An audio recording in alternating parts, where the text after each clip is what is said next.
Hello everyone, I am Priyanka Gaur. Welcome back to my channel Learning with Pace. हम लोग अभी class 4th की EVS का chapter number 4 कर रहे हैं. The chapter name is the story of Amrita, मतलब अमृता की कहानी. ये जो अमृता की कहानी है ना, ये ट्रू स्टोरी है, मतलब सच्ची घटना पर आधारित है. अमृता एक गांव में रहती थी जिसका नाम था खेजड़ली. अब ये जो गांव है, इस गांव की जो यहाँ पर कहानी बताई है अमृता की, वो कहानी 300 साल पुरानी है. ये गांव कहाँ पर सिचुएटेड है? जोधपुर के पास में इन राजस्थान. इस गांव का नाम खेजड़ली क्यों रखा गया? क्वेश्चन ये आ जाएगा. तो इस गांव का नाम खेजड़ली इसलिए रखा गया क्योंकि यहाँ पर खेजड़ी ट्रीज बहुत ही अबंडेंट मात्रा में ग्रो होते थे. ठीक है. इसके अलावा खेजड़ली गांव के जो लोग हैं वो पेड़ पौधे एंड जानवरों का खूब ध्यान रखा करते थे. एंड जो यहाँ पर जानवर थे ना, जैसे कि गोट्स, डियर, हेयर्स का मतलब होता है खरगोश, एंड पिकॉक्स, ये ना एक जगह से दूसरी जगह फियरलेसली घूमा करते थे क्योंकि इनको डर नहीं होता था कि कोई इनका शिकार कर लेगा. क्यों? क्योंकि खेजड़ली गांव के लोग पेड़ पौधे एंड जानवरों का बहुत ध्यान रखा करते थे. इस गांव के लोगों को अपने एल्डर्स, मतलब अपने से बड़ों की कही हुई बातें आज भी याद है. जैसे कि इस गांव के जो एल्डर पीपल थे वो क्या कहा करते थे? अगर पेड़ है तो हम हैं.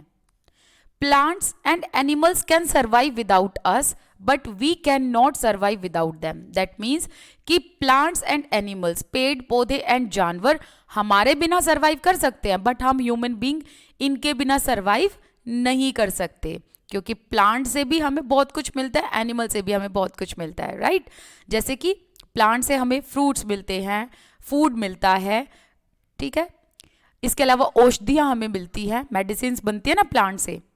एनिमल्स की बात करें तो हमें मिल्क प्रोडक्ट मिलते हैं. इसके अलावा लोगों को मीट खाने को भी मिलता है, जो लोग नॉन वेजिटेरियन है, राइट.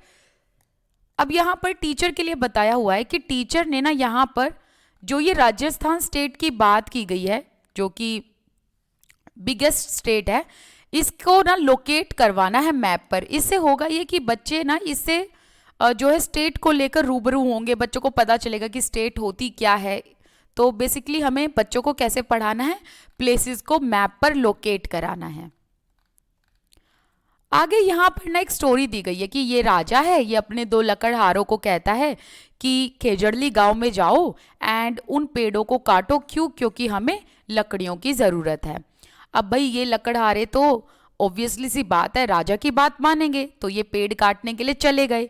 अब खेजड़ली गांव के जितने भी लोग थे, इंक्लूडिंग अमृता एंड अमृता की बेटी, वो सब पेड़ के ऐसे चिपक गए थे क्योंकि ये नहीं चाहते थे कि पेड़ काटे जाएं. लेकिन लकड़हारों को राजा की बात माननी थी क्योंकि इनको भी अपनी जान का खतरा था कि भाई अगर ये पेड़ नहीं काटेंगे तो राजा इनको मार देगा. तो इसलिए लकड़हारों ने क्या करा? पेड़ काट दिए. एंड पेड़ काटने के चक्कर में बहुत सारे लोगों की जान चली गई, जिसमें अमृता की भी जान चली गई थी एंड उसकी डॉटर की भी जान चली गई थी. अब जो राजा है उनको पता चला कि भाई गांव में बहुत सारे लोगों की मृत्यु हो चुकी है. तो राजा गांव आया. राजा ने देखा इतने सारे लोग मर गए हैं पेड़ काटने के चक्कर में. तो राजा को यहाँ पर समझ आया कि इस गांव के लोग जो हैं वो पेड़ पौधों की एंड जानवरों की बहुत रक्षा करते हैं. तो यहाँ से राजा ने जो है एक तरीके से ये ठान लिया था कि अब इस गांव में ना तो किसी भी पेड़ को काटा जाएगा, ना किसी एनिमल को मारा जाएगा. क्योंकि यहाँ से राजा ने जो है मतलब राजा के मन में जो है इस गांव के लोगों के प्रति एक रिस्पेक्ट आ गई थी. अब ये जो गांव है खेजड़ली, लगभग 300 साल बाद भी जो यहाँ पर इस एरिया में रहने वाले लोग हैं वो आज भी पेड़ पौधों की सुरक्षा करते हैं, एनिमल्स की सुरक्षा करते हैं. एंड इनको क्या कहा जाता है? बिश्नोईज कहा जाता है. मोस्ट इंपॉर्टेंट क्वेश्चन है, डायरेक्ट एग्जाम में आया हुआ है एंड आगे भी आ सकता है. ठीक है. अब आगे देखते क्या कुछ इंपॉर्टेंट है. अब यहाँ पर खेजड़ी पेड़ के बारे में बताया हुआ है. खेजड़ी पेड़ मेनली डेजर्ट एरियाज में पाया जाता है. तो एक इंपॉर्टेंट क्वेश्चन ये हो गया कि खेजड़ी पेड़ रेगिस्तानी इलाकों में पाया जाता है. अब रेगिस्तानी इलाकों में जो रेनफॉल होती है वो काफ़ी स्कैंटी होती है, यहाँ पर ज़्यादा बारिश नहीं होती है, तो इसीलिए खेजड़ी पेड़ को ग्रो होने के लिए ज़्यादा पानी की ज़रूरत नहीं होती। इनफैक्ट जितने भी पेड़ पौधे डेजर्ट एरियाज में मेनली पाए जाते हैं ना, उनको ग्रो होने के लिए ज़्यादा पानी की ज़रूरत नहीं होती है, ध्यान रखना। नेक्स्ट इंपॉर्टेंट क्वेश्चन ये बन जाता है कि जो खेजड़ी पेड़ है, इसकी जो बाहर की छाल है जिसे हम कहते हैं बार्क, इस बार्क से मेडिसिन्स बनाई जाती हैं। ठीक है, तो ये दूसरा इंपॉर्टेंट क्वेश्चन हो गया। तीसरा इंपॉर्टेंट क्वेश्चन ये हो गया कि खेजड़ी पेड़ के जो फ्रूट्स हैं, अब इन फ्रूट्स को इस गांव के लोग पकाते भी हैं एंड उसे खाते भी हैं। इसके अलावा खेजड़ी पेड़ की जो लकड़ियां हैं उन पर इंसेक्ट नहीं लगते। एंड एक और क्वेश्चन ये इंपॉर्टेंट बन जाता है कि इस गांव में, जो खेजड़ली गांव है, इस गांव में रहने वाले जितने भी एनिमल्स हैं वो एनिमल्स भी खेजड़ी पेड़ पर निर्भर हैं। क्यों? क्योंकि खेजड़ी पेड़ की पत्तियां खाते हैं एनिमल्स। इसके अलावा चिल्ड्रंस की अगर हम बात करें तो चिल्ड्रंस खेजड़ी पेड़ की छाया में खेलते हैं। तो हमने यहाँ पर ये देखा कि गांव के लोग जो हैं वो भी खेजड़ी पेड़ पर निर्भर रहते हैं एंड इसके अलावा जो जानवर हैं वो भी खेजड़ी पेड़ पर निर्भर रहते हैं। कैसे? देखो, अगर इंसानों की बात की जाए तो वो खेजड़ी पेड़ के जो फ्रूट्स हैं उनको पकाकर खाते हैं एंड इसकी बार्क की औषधियाँ बनाते हैं, मेडिसिन्स बनाते हैं। इसके अलावा जो जानवर हैं वो खेजड़ी पेड़ की पत्तियाँ खाते हैं। और अगर चिल्ड्रन की बात की जाए तो वो इसकी छाया में खेलते हैं। तो यहाँ से तीन चार क्वेश्चन आराम से इजीली बनते हैं, इनको अच्छे से पढ़ लेना। Encourage children to ask their elders about the animals and insects। अब हमने बच्चों को इस चैप्टर को पढ़ाने के बाद एनकरेज करना है कि वो अपने बड़ों से एनिमल्स के बारे में, इंसेक्ट्स के बारे में बात करें and discuss with the children about the reducing number of the birds due to changes in the environment. And हमने बच्चों को ये भी अवेयर कराना है, इस चीज़ के बारे में भी डिस्कस करना है कि जैसे जैसे एनवायरमेंट में चेंज हो रहा है तो कुछ ऐसे बर्ड्स हैं जो एक्सटिंक्ट होते जा रहे हैं, जो लुप्त होते जा रहे हैं। ठीक है, अब ये जो 4th चैप्टर था ये कंप्लीट होता है। अब 5th चैप्टर के बारे में बात करते हैं हम। अभी हम यहाँ चैप्टर नंबर 5 पढ़ेंगे। The chapter name is Anita and the honey बीज। अनीता की यहाँ पर ट्रू स्टोरी बताई गई है। अनीता हनी बीज का काम करती है, दैट मीन्स मधुमक्खियों को पालने का काम करती है। अनीता का पूरा नाम है अनीता कुशवाहा, जो बोचाहा गांव से बिलोंग करती है। तो क्वेश्चन ये आ जाएगा कि बोचाहा गांव कहाँ पड़ता है? तो बिहार के मुजफ्फरपुर जिले में बोचाहा गांव पड़ता है। इसके अलावा अनीता अपनी स्टोरी बताती है कि मैं अपने पेरेंट्स के साथ रहती हूँ, मेरे 2 यंगर ब्रदर भी हैं, दैट मीन्स मेरे 2 छोटे भाई भी हैं। मैं कॉलेज में भी पढ़ती हूँ एंड पढ़ने के अलावा मैं छोटे बच्चों को ट्यूशन भी पढ़ाती हूँ। इसके अलावा मैं मधुमक्खियों को पालने का काम भी करती हूँ। फिर अनीता कहती है ये सब मेरे लिए बिल्कुल भी इजी नहीं रहा। जब मैं छोटी थी तब मैं बकरियां चराती थी, ठीक है, एंड मेरे जो पेरेंट्स हैं उनको लड़कियों का स्कूल जाने वाला आइडिया पसंद ही नहीं था। तो मेरे पेरेंट्स मुझे स्कूल में जाने नहीं देना चाहते थे, लेकिन फिर भी अनीता ने हार नहीं मानी। अनीता जो है डटकर अनीता ने इस चीज़ का सामना किया एंड अनीता स्कूल गई। तो ये जो अनीता कुशवाहा की स्टोरी है ना, ये ट्रू स्टोरी है। अनीता कुशवाहा एक गर्ल स्टार है। गर्ल स्टार का मतलब, ये जो टाइटल है ना गर्ल स्टार, उन लड़कियों को दिया जाता है जिन लड़कियों ने कुछ एक्स्ट्रा ऑर्डिनरी काम किया हो। जैसे कि अनीता कुशवाहा के पेरेंट्स नहीं चाहते थे कि अनीता स्कूल में जाए, लेकिन अनीता ने फिर भी इस चीज़ के साथ फाइट की एंड अनीता स्कूल गई, अपने पेरेंट्स को मनाया उसने। तो अनीता कुशवाहा एक प्रोजेक्ट से बिलोंग करती है जिस प्रोजेक्ट का नाम है गर्ल स्टार्स। गर्ल स्टार्स में उन सभी ऑर्डिनरी लड़कियों की कहानियां आपको पढ़ने को मिलेंगी जिनकी कहानियां एक्स्ट्रा ऑर्डिनरी हैं, ठीक है। वो साधारण लड़कियां जिन्होंने कुछ एक्स्ट्रा ऑर्डिनरी काम किया है, जिन्होंने अपनी जिंदगी को चेंज किया by going to school. Okay, समझ आ गई बात? तो ये इंपॉर्टेंट क्वेश्चन है, आपने इसको याद कैसे करना है कि गर्ल स्टार क्या है। एक ऐसा प्रोजेक्ट है जिसमें ऑर्डिनरी लड़कियों की एक्स्ट्रा ऑर्डिनरी कहानियां हैं एंड वो सारी कहानियां सच्ची घटना पर आधारित हैं। एंड जितनी भी लड़कियां गर्ल स्टार्स प्रोजेक्ट में आती हैं उन लड़कियों ने अपनी जिंदगी चेंज की बाय गोइंग टू स्कूल, ठीक है। तो ये इंपॉर्टेंट क्वेश्चन है, डायरेक्ट पूछा जा सकता है। इसके अलावा आपने जो है बिहार को मैप पर लोकेट कराना है बच्चों से, बच्चों को पता होना चाहिए बिहार कहाँ पर सिचुएटेड है, ठीक है, कौन सी डायरेक्शन में सिचुएटेड है। यहाँ अनीता बताती है कि उसका स्कूल जाने का सपना था। एक दिन ना उसने गांव के स्कूल में झांक कर देखा और ना अब उसका इतना मन हो गया कि वो स्कूल में जाना चाहती थी, क्लास अटेंड करना चाहती थी। तो वो अपने घर गई, उसने अपने पेरेंट्स को कहा कि वो स्कूल जाना चाहती है। उसके पेरेंट्स ने क्लियरली मना कर दिया कि तुम स्कूल नहीं जा सकती। तो फिर हुआ ये कि जो अनीता कुशवाहा है उन्होंने गांव के अध्यापक से, टीचर से बात करी। तो टीचर ने अनीता के पेरेंट्स को समझाने की, उनको एक्सप्लेन करने की कोशिश करी कि भाई पढ़ना कितना इम्पोर्टेंट है। फिर टीचर ने ये भी कहा कि आपको फीस की टेंशन नहीं लेनी है। क्यों? क्योंकि अप टू द क्लास 8 बच्चे फ्री एजुकेशन लेने का अधिकार रखते हैं। तो ये चीज आपने already RTE act, right to education act 2009 में पढ़ा है, जो मैंने इसकी एक प्रॉपर वीडियो बना रखी है। यहाँ से जितने भी इंपॉर्टेंट क्वेश्चन आ सकते हैं उन सब के बारे में मैंने वीडियो में डिस्कस किया हुआ है। तो आप एक बार वो वीडियो जरूर देख लेना, जिसमें मैंने एलिमेंट्री एजुकेशन के बारे में भी बताया, मैं यहाँ भी बता देती हूँ। और अगर आप चाहोगे तो मैं इस वीडियो का जो लिंक है, जो मैंने RTE 2009 के बारे में बताया हुआ है, प्रॉपर वीडियो बनाई हुई, उसका लिंक मैं डिस्क्रिप्शन बॉक्स में दे दूंगी। इसके अलावा ध्यान रखना कि इसे हम एलिमेंट्री एजुकेशन कहते हैं। ये जो राइट है ना RTE में, ये एलिमेंट्री एजुकेशन का राइट है, राइट। अब एलिमेंट्री एजुकेशन का मतलब है कि जो फर्स्ट से लेकर 8th क्लास तक की एजुकेशन, उसे हम एलिमेंट्री एजुकेशन कहते हैं, ठीक है। अब यहाँ पर जैसे ही अनीता के पेरेंट्स को उसके टीचर ने एक्सप्लेन किया, तो अनीता के पेरेंट्स जैसे तैसे मान गए। अनीता अब स्कूल जाने लगी। अनीता कहती है कि मैं ज़्यादा अच्छे नंबर तो नहीं लेकर आती थी, लेकिन मैं टीचर से बहुत क्वेश्चन पूछती थी। तो यहाँ पर आप देख सकते हो कि किस तरीके से अनीता इतनी एक्साइटेड थी स्कूल जाने के लिए। तो कहने का मतलब है जो आप मन में ठान लेते हो वो चीज़ आपकी पूरी होती ही होती है, बस आपको उसके लिए फाइट करना पड़ता है।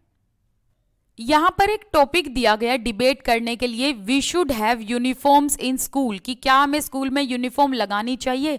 तो इस तरीके के टॉपिक को ना आपने क्लासरूम में डिबेट एंड डिस्कशन के तौर पर जो है लेकर आना है, ताकि बच्चों को डिबेट एंड डिस्कस करना आए क्लास में, राइट।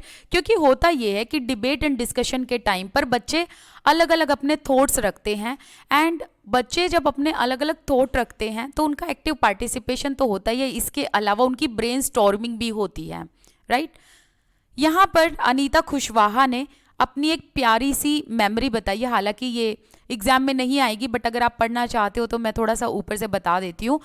हुआ ये था कि अनीता कहती है, मेरे जो स्कूल में बड़े बच्चे थे वो भी ट्यूशन पढ़ाते थे, उनको मेरा पढ़ाना पसंद नहीं आता था।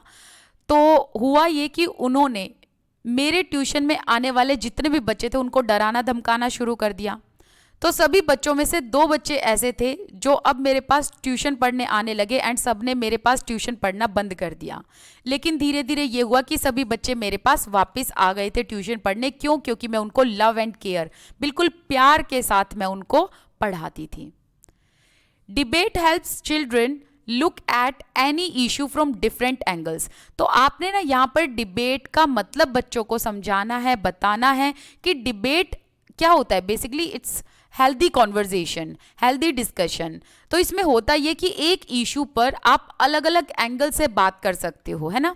तो आपने यहाँ पर बच्चों को एनकरेज करना है कि वो भी अपना क्लासरूम में ओपिनियन दे, इससे उनका कॉन्फिडेंस भी बिल्डअप होगा। हर बच्चों को एलिमेंट्री एजुकेशन का राइट है, वो भी फ्री एजुकेशन का। उनको फीस नहीं देनी, ना ही स्कूल फीस देनी है, ना ही बुक्स की फीस देनी है, ठीक है। स्कूल में सब कुछ उनको प्रोवाइड किया जाएगा। ये आपने कहाँ पढ़ा? RTE एक्ट 2009 में। This provides the right of free and compulsory education to all the children who aged from 6 to 14 years. That means कि 6 to 14 years के जितने भी बच्चे हैं उनको क्या दिया जाएगा? एलिमेंट्री एजुकेशन फ्री में दिया जाएगा। एंड ये उनका अधिकार, ये एजुकेशन का जो अधिकार है ये कंपल्सरी है, ठीक है। तो ये चीज़ यहाँ पर जैसे कि मैंने बताया, ये मैंने ऑलरेडी करा रखा है। अगर आप चाहते हो ना तो इसको देख सकते हो, मैं उसका लिंक आपको डिस्क्रिप्शन बॉक्स में दे दूंगी। अब अनीता यहाँ पर बताती है कि उसने बी कीपिंग कैसे सीखी। अनीता कहती है कि भाई हमारे एरिया में बहुत सारे लीची ट्रीज हैं, काफ़ी सारे मधुमक्खियाँ लीची फ्लावर की तरफ अट्रैक्ट होती हैं। बहुत सारे लोग बी कीपिंग करते हैं एंड हनी को कलेक्ट करते हैं, फिर आगे जाकर बेच देते हैं। तो मैंने भी सोचा कि मैं भी क्यों ना बी कीपिंग का कोर्स करूं। तो यहाँ पर अनीता एक कोर्स को ज्वाइन करती है। वो कोर्स गवर्नमेंट के द्वारा रन किया जाता है। उस कोर्स में ये सिखाया गया कि मधुमक्खियों को कैसे पाला जाता है एंड शहद कैसे कलेक्ट किया जाता है। अब अनीता बताती है कि उस कोर्स के टाइम पर वो सिर्फ अकेली एक लड़की थी, अदरवाइज सभी लड़के थे जो इस कोर्स में थे। फिर अनीता कहती है कि ट्रेनिंग के टाइम पर उसे एक बहुत इंपॉर्टेंट चीज़ ये पता चली कि जितनी भी मधुमक्खियाँ होती हैं वो अक्टूबर से लेकर दिसंबर के महीने में एग्स ले करती हैं एंड ये बहुत इंपॉर्टेंट टाइम होता है। सबसे बेस्ट टाइम यही है बी कीपिंग का। मधुमक्खियों को पालने का जो काम शुरू करना है तो इसी टाइम पर करो तो आपका फायदा होगा। तो डायरेक्ट क्वेश्चन आ जाएगा। डायरेक्ट क्वेश्चन एग्जामिनर आपसे पूछ लेगा कि हनी बीज जो हैं वो कब एग्स ले करती हैं। तो आपको ध्यान रखना है अक्टूबर से दिसंबर का जो महीना, अक्टूबर टू दिसंबर का जो मंथ है, इस टाइम पर वो एग्स ले करती हैं and this is the best time for beekeeping. ये भी ध्यान रखना। अब आगे वाला इंपॉर्टेंट पार्ट भी देख लेते हैं। The litchi trees come to flower in February. ध्यान रखना कि जो लीची फ्लावर है वो कब ग्रो होते हैं, फेब्रुअरी में, मतलब फरवरी के महीने में। इंपॉर्टेंट क्वेश्चन है। यहां से भी बहुत इंपॉर्टेंट क्वेश्चन बनते हैं। एवरी बीहाइव, बीहाइव का मतलब होता है छत्ता। हर छत्ते में ना एक क्वीन बी होती है। क्वीन बी का मतलब होता है रानी मधुमक्खी, ठीक है। सभी मधुमक्खियों की जो रानी होती है वो एक ही होती है हर छत्ते में एंड वही मधुमक्खी जो रानी होती है ना वो एग्स देती है, वो अंडे देती है। इसके अलावा उस छत्ते में क्वीन बी के अलावा कुछ मेल्स भी होते हैं एंड क्वीन बी के अलावा जितनी भी मधुमक्खियां होती हैं वो सभी मधुमक्खियां जिस छत्ते में रहती हैं वो वर्कर बीज होती हैं। मतलब वो काम करती हैं सारा दिन। उनका काम क्या होता है, दे मेक द हाइव्स। तो क्वीन बी जो है ये छत्ता नहीं बनाती, ध्यान रखना। जैसे कि ये छत्ता है, एक क्वीन बी होगी, इसके अलावा कुछ फ्यू मेल्स हो गए एंड जो अदर मधुमक्खियां हो गई ना, वो सारी की सारी मधुमक्खियों का काम क्या होता है, छत्ता बनाने का काम होता है। इसके अलावा जो बेबी बीज हैं उनका ध्यान रखने का काम होता है। इसके अलावा इन वर्कर बीज का काम ये होता है कि एक तो ये छत्ता बनाएंगे एंड जो बेबी बीज हैं उनका ध्यान रखेंगे। तीसरा इनका काम ये होता है कि फ्लावर के आसपास मंडराना एंड ये सर्च करना कि इनको नेक्टर कहाँ से मिलेगा।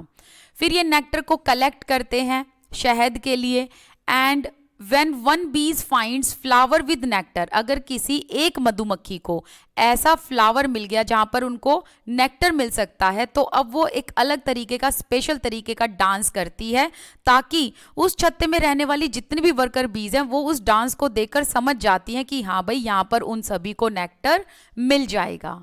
The worker bees are very important for the hive. ध्यान रखना कि अगर एक छत्ते की बात करी जाए तो छत्ते में जो मधुमक्खियां होती हैं, वर्कर बीज जो होती हैं, जो काम करती हैं सारा दिन, वो बहुत इंपॉर्टेंट होती है क्योंकि इनके बिना ना तो छत्ता बन सकता है, ना ही नेक्टर कलेक्ट हो सकता है एंड ना ही जो बेबी बीज हैं उनका ध्यान रखा जा सकता है।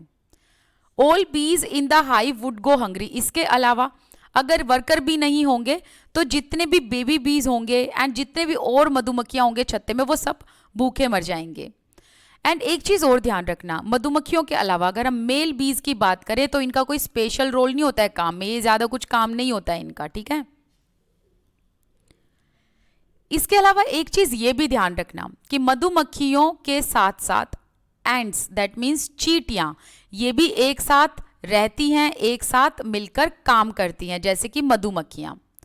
द क्वीन एंट, अब हमने क्या देखा था कि हर एक छाते की बात की जाए तो हर एक छत्ते में जो है हमें क्वीन बी देखने को मिलती है, मतलब एक रानी मधुमक्खी। In the same way ants का जो पूरा ऐसे झुंड होता है ना उसमें भी हमें क्वीन एंट देखने को मिलती है, मतलब चींटियों की भी रानी होती है भाई। तो वो जो है अंडे देती है। The soldier ants look after and guard the ants nest. अब जो इनका सोल्जर एंट होता है वो चींटी की रक्षा करता है, इसके अलावा जो इनकी रानी है उसकी रक्षा करता है एंड जो वर्कर एंट है वो फूड की तलाश में यहाँ वहाँ घूमती रहती हैं एंड अगर कहीं से फूड मिल जाता है तो वो नेस्ट में लेकर आ जाती हैं। टर्माइट्स एंड जो वॉस्प हैं वो भी यहीं पर रहते हैं इन्हीं के आसपास। ठीक है, आई थिंक हमारा ये चैप्टर अब कंप्लीट होता है। यहाँ पर और कुछ पढ़ने का था नहीं, लेकिन ध्यान रखना ये चैप्टर इतना इंपॉर्टेंट है कि यहाँ से बहुत क्वेश्चंस तो ऑलरेडी आए ही हुए हैं, इसके अलावा आ भी सकते हैं। तो यहाँ से बहुत सारे क्वेश्चन बनते हैं, तो प्लीज़ इसको ध्यान से पढ़ लेना। Thank you so much for watching this video. कोई डाउट है कॉमेंट सेक्शन में बताइएगा। एक चीज़ और मैं बोलना चाहती हूँ कि मेरा अभी गला बैठा हुआ है, तो इसीलिए थोड़ी सी वीडियोस कम आ रही हैं। तो अगर आप प्लीज़ मेरी वॉइस को इग्नोर करोगे तो फिर अच्छा होगा, ताकि मैं आगे आने वाली वीडियोस को भी बना सकूँ, क्योंकि फिर मुझे ऐसे लगता है कि आवाज़ अच्छे से आपको नहीं समझ आ रही होगी। बट आप मुझे कमेंट सेक्शन में बता देना, ठीक है। चलिए मिलते हैं नेक्स्ट वीडियो में। Till then bye bye. Thank you so much for watching this video.